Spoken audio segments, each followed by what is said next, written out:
Hello friends, एक बार फिर हमारे YouTube channel study well education में स्वागत है आपका। यदि फ्रेंड्स आप हमारे यूट्यूब चैनल पर पहली बार आए तो हमारे यूट्यूब चैनल को सब्सक्राइब कर लीजिए, साथ ही साथ बेल आइकन को भी प्रेस कर दीजिए। यदि आपको हमारी वीडियो अच्छी लगे तो हमारी वीडियो को अपने फ्रेंड्स के साथ शेयर भी कीजिए। फ्रेंड्स, देख लेते हैं फ्रेंड्स आज के जो क्वेश्चंस हैं, महत्वपूर्ण क्वेश्चन है, सभी टॉप 20 क्वेश्चन है फ्रेंड। टॉप 20 क्वेश्चंस है आज के फ्रेंड्स, और साथ ही साथ आप उनको नोट करते हुए चलेंगे फ्रेंड्स। और जितनी भी परीक्षाएं आयोजित की जाएंगी, यूके ट्रिपल एस सी हो या यूके पीएससी हो, तो उनके लिए महत्वपूर्ण एक श्रृंखला है फ्रेंड्स, ये प्रश्नोत्तर। उसको देख लेते हैं आज। और फ्रेंड्स एक बात और देखना है आपको, एक बार आप खुद से इन प्रश्नों के उत्तर देने की कोशिश ज़रूर करेंगे, ठीक है। और उसके बाद आपको, यदि आप जितने भी ज़्यादा सही क्वेश्चंस के आंसर देंगे तो उसका लाभ आपको आगामी आने वाली जितनी भी यूके ट्रिपल एस सी हो या यूके पी एस सी हो या यू बी टी आर हो, जितनी भी परीक्षाएं होंगी तो उसका लाभ आपको देखने को ज़रूर मिलेगा फ्रेंड्स। साथ ही साथ आपको क्या करना है फ्रेंड्स, इन प्रश्नों को अपनी नोटबुक में लिखने का कष्ट करना है, ताकि जब भी आपका कोई एग्ज़ाम हो तो आप इन प्रश्नों को एक बार फिर से पढ़ सके फ्रेंड्स। देख लेते हैं फ्रेंड्स आप आज के क्वेश्चंस हम।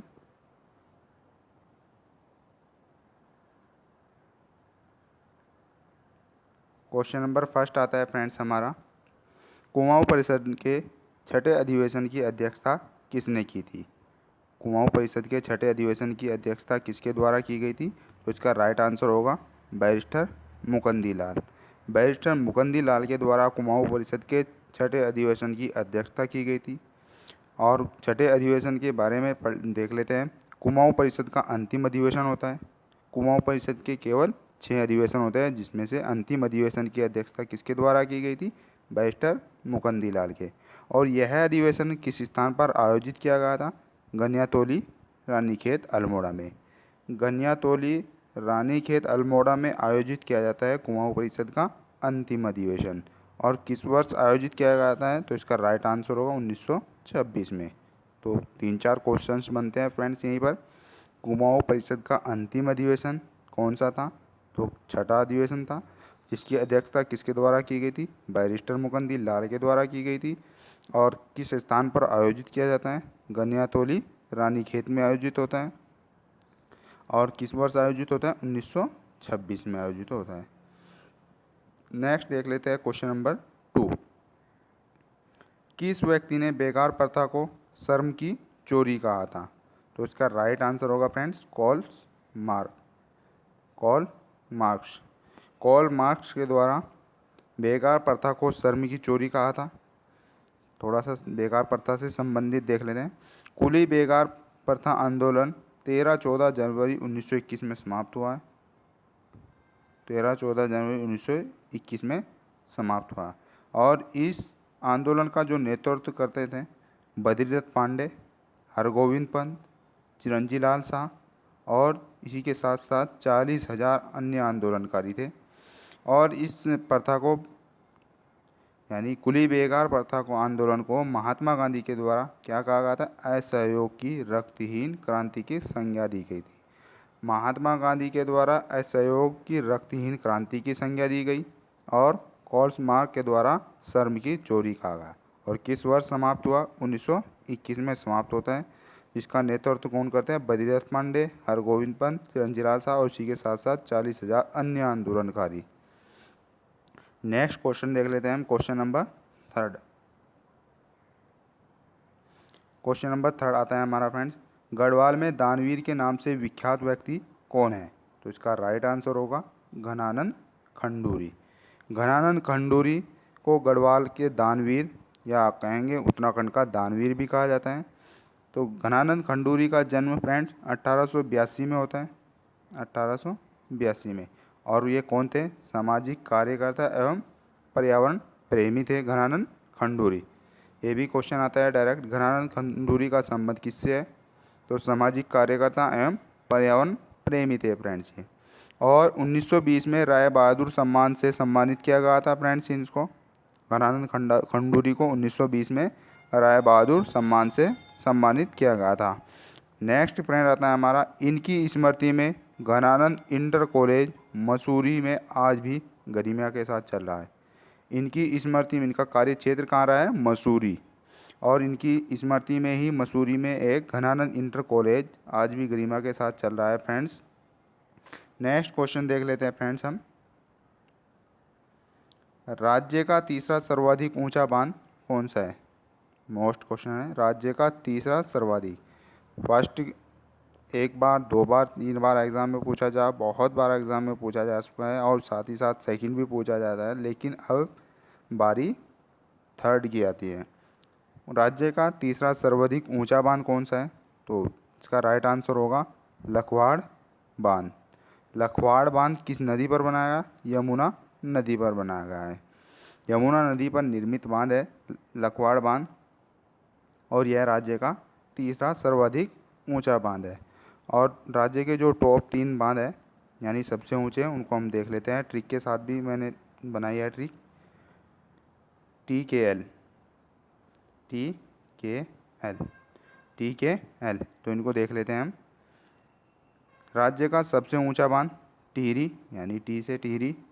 टिहरी बांध किस नदी पर स्थित है? भागीरथी नदी पर स्थित है, और इसकी जो ऊंचाई आती है हमारी 260.5 मीटर ऊंचा बांध है टिहरी बांध।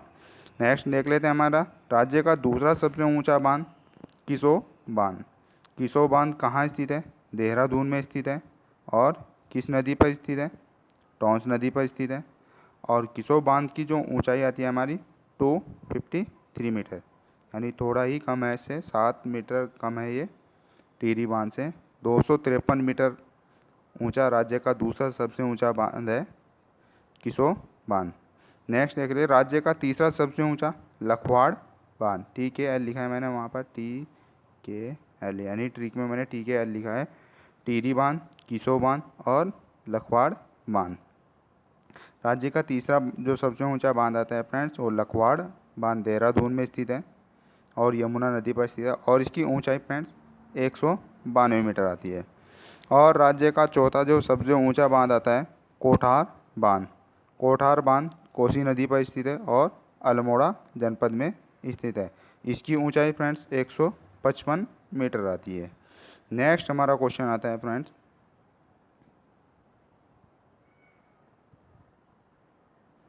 Question number 5।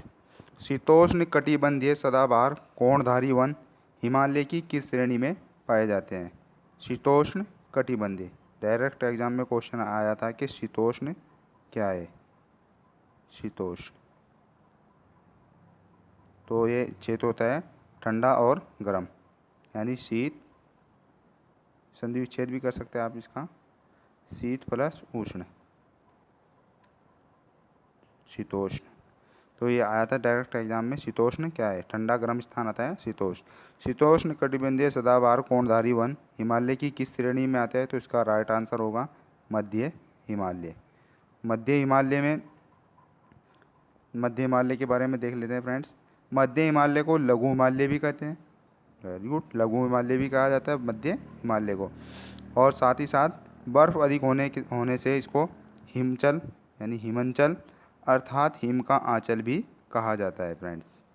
और इसकी औसत ऊंचाई राज्य में आती है हमारी 1200 मीटर से लेकर 4500 मीटर के मध्य पाया जाता है मध्य हिमालय।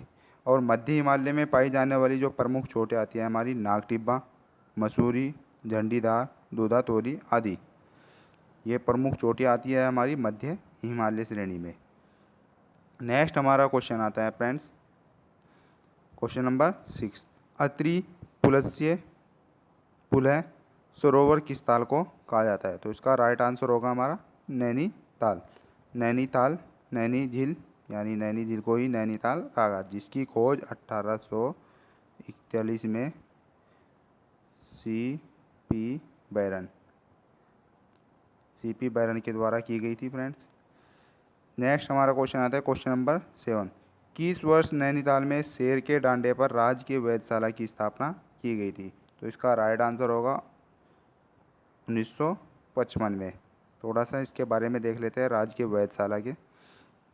फ्रेंड्स, राजकीय वेधशाला की जो स्थापना की गई थी वो 1954 में वाराणसी में वेधशाला के रूप में की गई थी, जिसको 1955 में शेर का डांडा पर स्थानांतरित किया गया था, यानी राज्य में कहेंगे इसको नैनीताल में 1955 में स्थानांतरित किया गया था, जिसकी स्थापना 1954 वाराणसी में की गई थी फ्रेंड्स।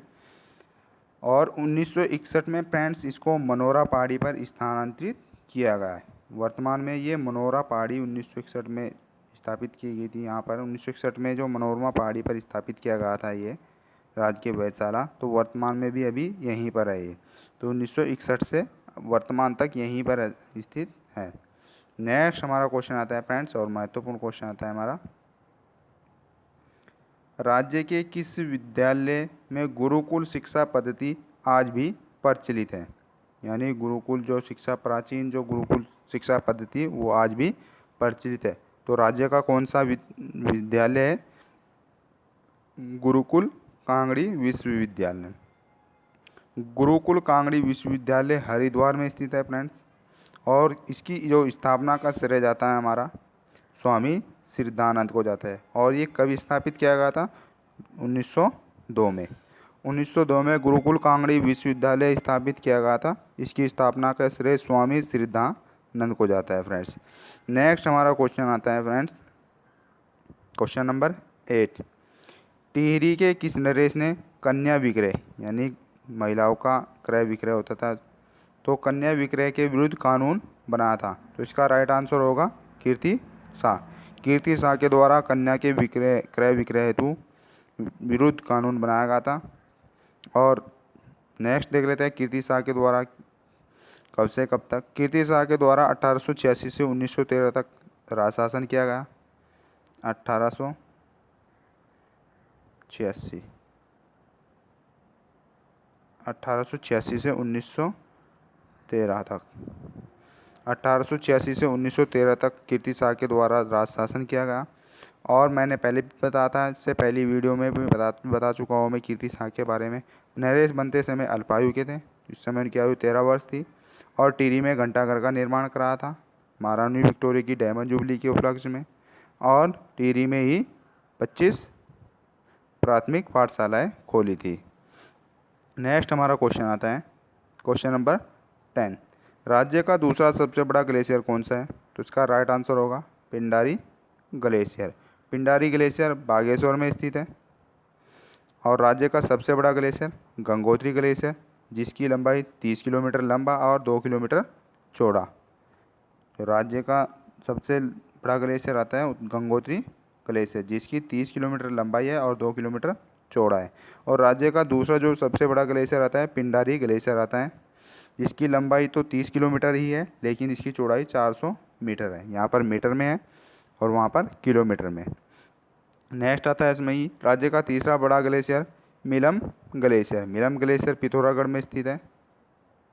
पिथौरागढ़, मिलम ग्लेशियर पिथौरागढ़ जनपद में स्थित है और इसकी लंबाई 16 किलोमीटर लंबा है। नेक्स्ट हमारा आता है बेगार, क्वेश्चन नंबर 11। बेगार आंदोलन के संस्मरण किसकी अप्रकाशित रचना है? यानी ये प्रकाशन नहीं किया गया है इसका, तो ये रचना है बेगार आंदोलन के संस्मरण। तो इसका राइट आंसर होगा मंगतराम खंतवाल। मंगतराम खंतवाल के द्वारा पुस्तक लिखी गई है। नेक्स्ट क्वेश्चन हमारा आता है क्वेश्चन नंबर 12। मौर्य शासनकाल में एक गढ़वाली रुपया कितने टके के समतुल्य था? इस समय गढ़वाल में पंवार वंश था, तो उस समय रुपये को क्या बोला जाता था? टका। कितने टके के बराबर था? तो इसका राइट आंसर होगा 40 टका। 40 टका में 1 रुपया होता था फ्रेंड्स। नेक्स्ट हमारा क्वेश्चन आता है फ्रेंड, पंवार शासनकाल में राजधानी सुरक्षा अध्यक्ष को किस नाम से संबोधित किया जाता था? यानी राजधानी की जो सुरक्षा का अध्यक्ष होता है उसको किस नाम से संबोधित किया जाता था? तो इसका राइट आंसर होगा गोलदार। गोलदार को राजधानी सुरक्षा अध्यक्ष कहा जाता है। नेक्स्ट इसी में लिखा है पंवार शासनकाल में दूत को क्या कहा जाता है? तो दूत को बख्शी कहा जाता है। राजदूत कहेंगे आप इसको, दूत को क्या कहा जाता है? बख्शी। नेक्स्ट हमारा महत्वपूर्ण क्वेश्चन है क्वेश्चन नंबर 14। श्री भुवनेश्वरी महिला आश्रम अंजनी सैन, यानी कहाँ स्थित है? अंजनी सैन टिहरी में स्थित है। श्री भुवनेश्वरी महिला आश्रम की स्थापना कब हुई थी? तो इसका राइट आंसर होगा 1970 में। 1970 में श्री भुवनेश्वरी महिला आश्रम अंजनी सेन टिहरी की स्थापना हुई थी फ्रेंड्स। और इसकी स्थापना का जो श्रेय जाता है, इसकी स्थापना का श्रेय स्वामी मनमंथन के द्वारा इसकी स्थापना की गई थी, भुवनेश्वरी महिला आश्रम की स्वामी मनमंथ के द्वारा। नेक्स्ट हमारा क्वेश्चन आता है महत्वपूर्ण, तरुण पर्यावरण विज्ञान संस्थान राज्य में कहाँ स्थित है? तो इसका राइट आंसर होगा डूंडा उत्तर काशी में। डूंडा उत्तर काशी में स्थित है तरुण पर्यावरण विज्ञान संस्थान। नेक्स्ट और महत्वपूर्ण क्वेश्चन है क्वेश्चन नंबर 16 है, गढ़वाल का कौन सा चित्रकार कृष्ण लीलाओं यानी कृष्ण लीलाओं के चित्रों के लिए विख्यात था? तो इसका राइट आंसर होगा चैतू। चैतू नामक चित्रकार था जो कृष्ण और लीलाओं के चित्रों के लिए विख्यात था। और चैतू के ही सहयोगी या चैतू के ही समकालीन कहेंगे, दोनों चित्रकार एक ही राजा के दरबार में रहते थे, चैतू और मानकू। मानकू भी चित्रकार है। मानकू की एक प्रसिद्ध चित्रकला कौन सी थी? आँख मिचोली। आँख मिचोली, आँख मिचोली इनकी प्रसिद्ध रचना थी मानकू की, और जो चैतू की थी वो कृष्ण लीलाओं पर आधारित थी। नेक्स्ट क्वेश्चन आता है हमारा क्वेश्चन नंबर 17, पर्वतीय क्षेत्रों में प्रचलित डिकरा, इसको डिकारा भी कहते हैं, डिकारा भी कह सकते हैं आप इसको, डिकरा को।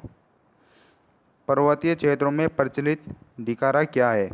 तो इसका राइट आंसर होगा देवी देवताओं की मिट्टी से निर्मित प्रतिमाएं, यानी मिट्टी से जो बनाई गई मूर्तियाँ होती है देवी देवताओं की, तो उनको पर्वतीय क्षेत्रों में क्या बोला जाता है? डिकारा।